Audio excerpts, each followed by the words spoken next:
Hi, Tim. Welcome home. What's it mean to you to get a chance to play in St. Louis? And I assume you saw City Park for the first time today? Yeah, I think it's been about equal spaced out over the last 8 years of playing here. The first two times in Bush Stadium, obviously, were special. But to be able to come back and be able to play in an actual soccer stadium, a stadium built for purpose, built for the game and the club here, and yeah, to be able to experience that is something that as a kid you dream of. As a kid, you think about being able to play in your hometown in a soccer stadium in front of fans, in front of family, in front of friends, and yeah, it'll be really cool. I've heard and seen incredible things about the experience and the fans, and being able to train just across the street, and see it there in the distance in the background this morning is just made it that much more exciting. And you're the fourth oldest field player to play in the Premier League this season. What's kept you going, and how much longer can you go? Um, Honestly, I'm just kind of playing and living in the moment. Just enjoying doing what I'm doing. I'm not really thinking about age. I've set I set goals for myself every season. I set longer term goals to try to get to another World Cup. Try to be able to play in a Copa America next summer. And yeah, I just think being able to enjoy what you're doing, as you get older, as the most people's bodies start to give out, their mind starts to wander, and for me, I'm just trying to enjoy everything, try to take it all in, and you know do as much and play as much as I possibly can, and that's been really the key for me is to continue to go out and just enjoy myself. Next will be Ryan Talmadge from Goal.com. Thank you, Michael. And this one's from Matt. I just wanted to ask about, with the move to Nottingham Forest. Obviously, it's early days. You've gotten off to your start and a pretty good start considering this last game. But when you look at the competition you face at that club, that's obviously something that you're going to have to kind of dive into, especially once this international break ends. How have you kind of adapted to this new move, and what are you kind of expecting once you get back after this break? Yeah, I feel like I've adapted pretty well to the move. I'm excited to have had the opportunity to be there and play games and compete. I think it's easy to get into the mode where you're comfortable not competing and just collecting your paycheck and showing up for work, and just I think the reason I fell in love with the game was that competition element of it all. So then, speaking of competition, anywhere you play in the Premier League, it's the best league in the world. You're going to have competition for spots, and if we want to be the club that we want to be, going forward, you're going to have competition all over the pitch for every day in training, just to combat complacency and everything. So I'm looking forward to challenges. I'm looking forward to fighting, and ultimately want to play as many games as possible and keep that feeling going of competing on the pitch. We'll go to Doug McIntyre from Fox. Thanks, Michael. Hey, guys, good to see you. Thanks for doing this. Question for each of you, if I may.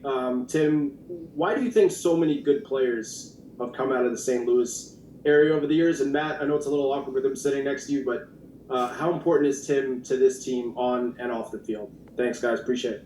I'll step out for your answer. Yeah, thank you. You know what? I just think it's the history of it, the history of the game, the way that the youth's kind of programs and systems have been set up here for so long. It's always been the sport and soccer has always been a huge part of the fabric of the city. And if you look at the number of U.S. nationals, internationals, the number of St. Louis internationals, the number of St. Louis guys in professional environments, it's just a product of the youth and coming through. Incredible coaches around here, and the appetite for the game at that kind of grassroots level just propels players into into good environments, into good situations, and I think there's a grit about this city. There's a fighting spirit in this city of all the players, that they just go to work. They work hard. They create good technical players that know how to work hard and know how to reach and achieve their goals. And I think that's been the biggest thing for the city is being able to have that grit, but also have that technical ability to be able to reach and achieve to become a U.S. international. I'll step out, yeah? That's probably better. No, I think Tim, obviously everybody knows Tim is a really important player to this team and to this program. To perform at the level that he's performing week in and week out over the last few years, to be away from the national team and then come back, be part of it, go away from it, and then come back. The resiliency that he shows, but also he just exudes this like calmness, even just the way he speaks. And on the pitch for me, it's really helpful. Off the pitch, it's really helpful. He's a family man, he's married, he's got kids, and, I have one on the way. So stuff that we can always chit chat and talk about. And, if I can have half the career that this guy has had, I'll consider it'll be very successful. You know what I mean? So I think a lot of players will strive, like we have a really young group, and a lot of players will strive to have careers and lives like Tim has built. We'll go to Stephen Goff from the Washington Post. Hey, question for Matt. Matt, what in your conversations with Greg, perhaps over the last few weeks or past few months, what do you see different in him, in his approach, as this new cycle takes off and he begins his second term? How are things different, I guess, do you think, or are they not different? Yeah, I think it's a little early to say to answer that. We've had one training session. Half the team is here. Not even everybody's here that's supposed to be here just yet. So we'll let time tell. But I think with all coaches and players, the more experiences you get, the better. And we've gone through obviously a lot of experiences together, a whole entire World Cup cycle and a World Cup, and I think that he's probably learned a lot. And I'm really, really excited the way that he's, sort of been relating with guys, keeping in contact with people has been really great. And, the communication lines have been really solid. So I think, we're excited for what's to come. And, again, it's early, but it's going to be really positive, I think, to have that continuity. We'll go to Henry Bushnell from Yahoo. Thanks, Michael, and hey guys. Question for Matt.